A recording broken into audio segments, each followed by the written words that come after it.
अध्यक्ष महोदय, औचित्याच्या मुद्द्याद्वारे मी सभागृहाचं लक्ष वेधू इच्छितो।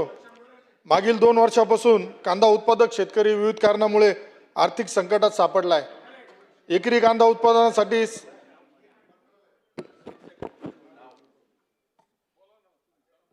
अध्यक्ष महोदय, मागील 2 वर्षापासून कांदा उत्पादक शेतकरी विविध कारणामुळे गंभीर आर्थिक संकटात सापडले असून एकरी कांदा उत्पादनासाठी सुमारे 1 लाख रुपयांहून अधिक खर्च असताना अपेक्षित उत्पादन मिळत नाही।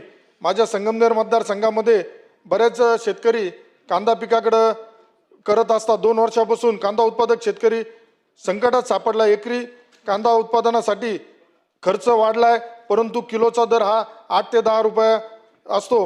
एकरी कांदा लागवडीसाठी बियाणावर 10,000 रुपये, शेती मशागत वावर बांधणी 11,000, लागवडीसाठी 15,000, कांदा रोग उपटण्यासाठी 3,000, 2 वेळा खुरपणी 14,000, कांदा काढणीसाठी 15,000, खत औषधावर 30,000 असा खर्च करावा लागतो।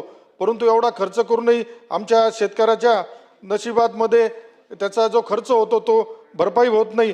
तरी एवढं माझी आपल्याला अध्यक्ष महोदय विनंती राहील का शासनाने यामध्ये तातडीने हस्तक्षेप करून कांद्याला हमीभाव द्यावा, तसेच निर्यात धोरणात स्थैर्य आणावे व शेतकऱ्यांना तात्काळ आर्थिक दिलासा द्यावा। धन्यवाद।